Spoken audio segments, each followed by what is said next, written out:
Have you ever dreamed of leaving your collapsing, increasingly authoritarian, high-taxed, hypersensitive Western nation behind to move to a sunny, cheap, easygoing country?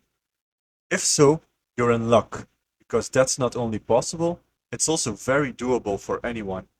Today, I will tell you more about the Philippines, a pretty well-known, sunny, Southeast Asian country with a lot to offer for anyone looking for a new home. In this video, we'll tackle the following items. First, I'll provide you with some general information about the Philippines to give you a sense of what this country is all about. Then, we will look at the requirements for moving to the Philippines. Is it actually a viable option for a long-term stay? Next up are some of the advantages and disadvantages this country can offer you. Then, I'll provide you with some numbers and facts, criteria which determine the country's score in our overall ranking. And finally, I'll give you my conclusion. If you like this kind of content and you want to see more of it for free, please like the video, subscribe to the channel, and leave a comment below. Okay, let's get started. The Philippines are an archipelago in Southeast Asia, consisting of over 7,000 islands in the Western Pacific Ocean. The country is divided roughly into three regions. The northern part is named Luzon, where the capital city of Manila is located. The middle part are the Visayas, where the second biggest city of Cebu is, and the southern part is Mindanao, with Davao City at its center. It's a sunny, tropical country with plenty to offer.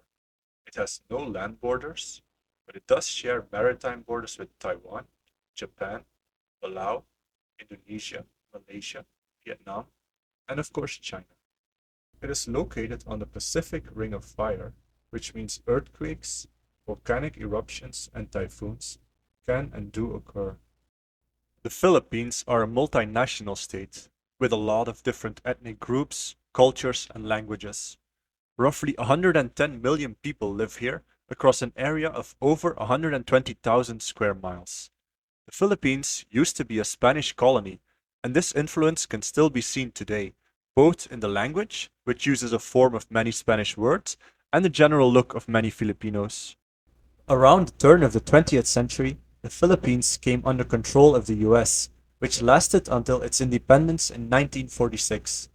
It's currently a unitary presidential republic with a rather tumultuous series of events in the latter half of the 20th century, a dictatorship, slow but steady economic growth, and mostly horrible leaders. The Philippines is an emerging market, a newly industrialized country, and is home to a great level of biodiversity. It's very popular with tourists and expats because of the low cost of living, beautiful beaches and nature, and other reasons. Okay, let's look at some of the requirements of moving to the Philippines. Moving here is something mostly anyone can do with relative ease. Most Westerners can just fly there without the need to apply for a visa. You can just get a visa on arrival. This is valid for about 30 days, after which you can extend it again for another 30 days. After that, you can keep extending it for 60 days at a time, for roughly 3 to 5 years in total. At that point, you'll need to leave the country. Then fly back and start the process again. If you have Filipino children, you can extend your stay for 6 months at a time, and if you're married to a Filipina, for 1 year at a time. This is a pretty decent system, honestly. On the one hand, it's relatively easy to just keep extending your visa for years on end, but on the other hand, it does come with uncertainty because you might be denied an extension at any point, and there's not much you can do about that. In addition, getting permanent residency isn't easy, and citizenship isn't even possible at all. But we'll look at this in more detail later in the video. Apart from the visa requirements, there's the matter of language. Filipinos speak English relatively well, so there's almost no language barrier. Cost of living is equally non-consequential for most people, as the Philippines is a pretty cheap country to live in. I would say the only true requirement for moving to the Philippines is having at least one source of location-independent international income. This means you need to be able to earn money wherever you go, because you don't want to be relying on a job in a Filipino company. As you can tell, moving to the Philippines doesn't come with too many hurdles. But is it a good idea? Let's take a look at the advantages of doing so. The Philippines has a tropical climate, which means it's nearly always hot here. This can be great if you're into diving and going to the beach. However, during the rainy season, it's definitely less sunny than usual. This country boasts a wide variety of beautiful nature, clear oceans, diving spots, mountains, jungles, interesting animals, and so on. The Philippines is very cheap, especially compared to the West. Your cost of living will go down significantly in almost every case upon moving to the Philippines from the US or any more advanced nation. Filipinos are generally very nice and open to foreigners, and especially the women are really open to dating outside of their nationality. This country is in full development and will most likely continue growing for the foreseeable future. The visa process is very relaxed and nearly hassle-free. Fortunately, attaining citizenship is usually not possible, and residence only if you marry a Filipino. But you can easily just go for visa extensions. English is an official language in the Philippines, which means that you can usually get by using just this language, although I would recommend learning basic Tagalog. As a Western man, it's pretty easy to find sexual or romantic partners here. Obviously, the same goes for Western women, but that doesn't seem to occur often. It's not all sunshine, beaches, and bitches, however, and there are some significant disadvantages of moving to the Philippines. Doing any kind of outside activity when the sun is up will almost always result in sweating profusely, unless you're on a boat, underwater, on a mountain, or at any other elevated or air-conditioned location. The country lies on the Pacific Ring of Fire, making it a rather frequent recipient of earthquakes and typhoons. To be fair, in nearly a decade of living here, I've only experienced one earthquake, which could be considered scary. Most of the time, it's just some mild shaking and nothing more. In this country, religion and superstition are prominent and have several disastrous side effects, most commonly the retardation of general education and society at large, and Islamic terror in some parts of the country. Education is generally substandard, which means that really intelligent and educated people are pretty rare, even among those with degrees. I've met quite a few, but if you compare that to the hundreds upon hundreds of people I've met so far, it's a really low percentage. This also means that if you want to settle down here and have children, you're going to have to keep a close eye on the things they teach them in school. Corruption is rampant and pervades every layer of society in the Philippines. The politicians are often corrupt, law enforcement takes bribes, the healthcare system went broke at some point because the manager stole the funds, and so on. Drugs are not only illegal here, possession of them is punished rather harshly, and trying to sell or smuggle them even more so. If you think the US has a strict war on drugs, you should see what those in charge of this country are liable to do to people who sell some cannabis. The ones that get thrown in jail for life are the lucky ones. Many just get shot. Okay, after weighing the pros and cons, let's look at some numbers and see how the Philippines fares using my scoring system.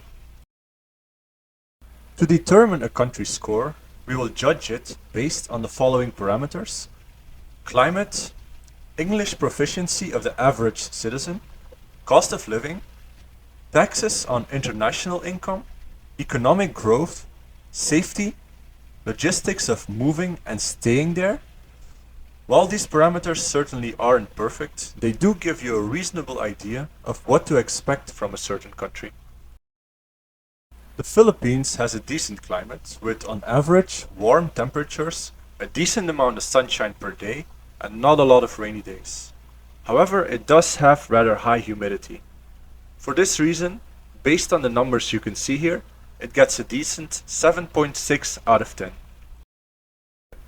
English is an official language here in the Philippines, and almost everyone can speak it at least at some basic level. In fact, the Philippines is currently the third best in Southeast Asia in this regard, after Singapore and Malaysia. The Philippines is a very cheap place to live. And if you're single, you can easily get by on $600 to $800 a month without having to give up on many luxuries. If you're supporting a family, this number would be roughly double that. Of course, all of this is highly dependent on where you live and what kind of lifestyle you desire. It's very possible to spend thousands of dollars a month here, blowing it on drugs, alcohol, partying, hookers, you name it. But if you're just a normal person living a quiet life with a few hobbies, you truly do not need much money.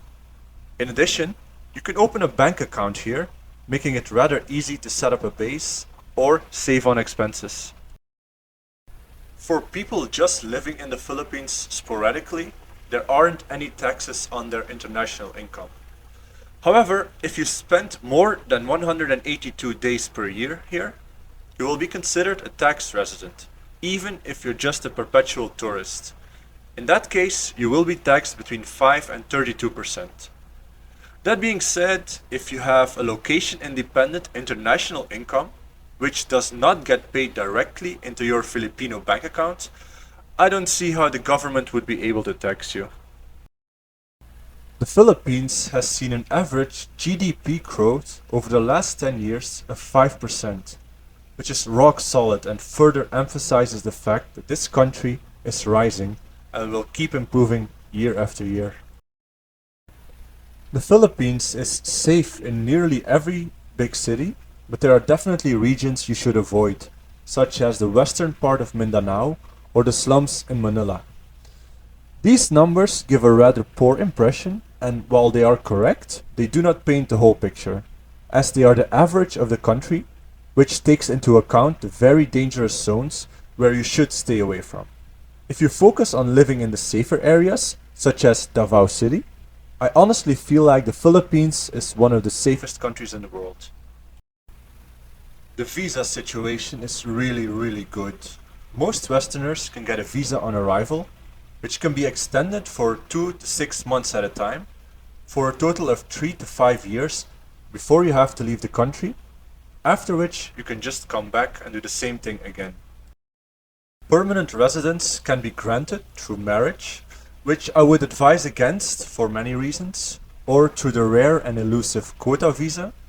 Only 50 foreigners per year can get this. You could also get it through investing around $75,000 in their stock market. Real estate isn't included here. There aren't really any great options to get permanent residency, unfortunately, so I wouldn't count on getting it unless you marry a citizen or invest money. Citizenship is impossible to get in almost every scenario unless you have a Filipino parent.